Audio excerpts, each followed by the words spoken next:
Brive, comme d'habitude, j'ai envie de dire, on est là avec beaucoup d'ambition, beaucoup d'envie, beaucoup de plaisir et aussi je mesure la chance que j'ai de pouvoir courir sur mes terres franc-comtoises en tant que coureur professionnel. Donc ce sera la dernière course pour moi sur mes terres, donc je suis heureux d'être là. C'est différent d'habitude, vu que c'est la dernière fois que tu seras là. Il y a une différence par rapport à d'habitude. Une différence, je sais pas, mais pour moi c'était important d'annoncer ma fin de carrière, même si j'avais déjà mûri depuis de nombreux mois, on va dire. Mais avant ce week-end franc-comtois, c'était important de mesurer la chance que j'avais de courir et de mesurer justement l'importance qu'il y a pour moi cette course au vu de mes origines franc-comtoises qui a modelé ma carrière. Pourquoi ce choix d'arrêter? On va dire que voilà, je suis papa d'un petit garçon depuis il y a 14 mois et les mois défilent et je le vois grandir à vitesse grand V et une carrière de cycliste professionnel est difficilement compatible, on va dire, avec le temps passé avec mon petit garçon et je voudrais avoir plus de temps pour lui. Sur le plan sportif, le week-end à t'attendre, t'en es où physiquement? On va dire que ouais, j'ai eu de bonnes sensations à la Marseillaise, après ça a été plus compliqué avec une bronchite chronique, mais depuis le Pays Basque, on va dire que j'ai fini avec une forme ascendante, la dynamique est bonne, j'ai enfin retrouvé une bonne dynamique et même si je ne suis pas encore à 100%, j'ai l'impression d'avoir retrouvé, on va dire, la voie de la forme.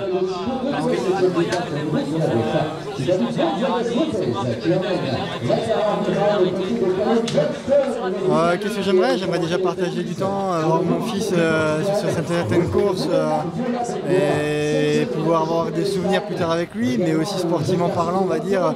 J'ai envie que mon fils soit fier de moi, donc forcément j'ai envie d'aller chercher des résultats. Je veux qu'il puisse dire plus tard que dès qu'il était petit, son papa a fait de belles performances. Donc voilà, je ne fixe pas d'objectif ciblé sur une course particulière, mais tout au long de la saison, j'ai envie d'être performant pour le rendre fier, tout simplement.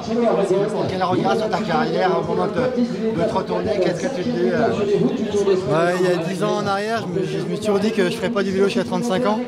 Déjà, les vélos étaient très exigeants déjà à l'époque et finalement, année après année, on avance et on se voit qu'on est toujours là. Donc je suis très heureux d'avoir vécu énormément de bons moments et des moments particuliers que j'aurais même pas osé rêver petit. Donc voilà, c'était une belle page de ma vie et je sais qu'il me reste une belle page avec en famille.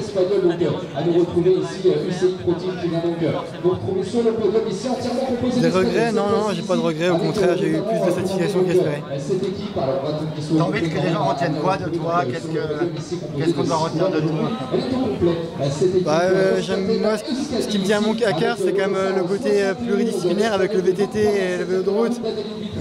J'ai vécu de très belles années aussi en VTT. C'est une vraie famille, des vrais amis que je connais encore, enfin, que je côtoie encore énormément. Et c'est des relations de long terme. Donc voilà, c'était de très belles années. J'ai vécu de très belles années sur route. Forcément, c'est plus médiatisé sur route, mais les deux disciplines m'ont apporté énormément. Ouais, j'aimerais pouvoir accompagner des gens dans la pratique du vélo. J'ai passé un diplôme d'état justement dans le cadre en cyclisme, que ce soit en VTT ou en vélo de route, pour pouvoir partager un peu l'expérience passée et les parcours de chacun.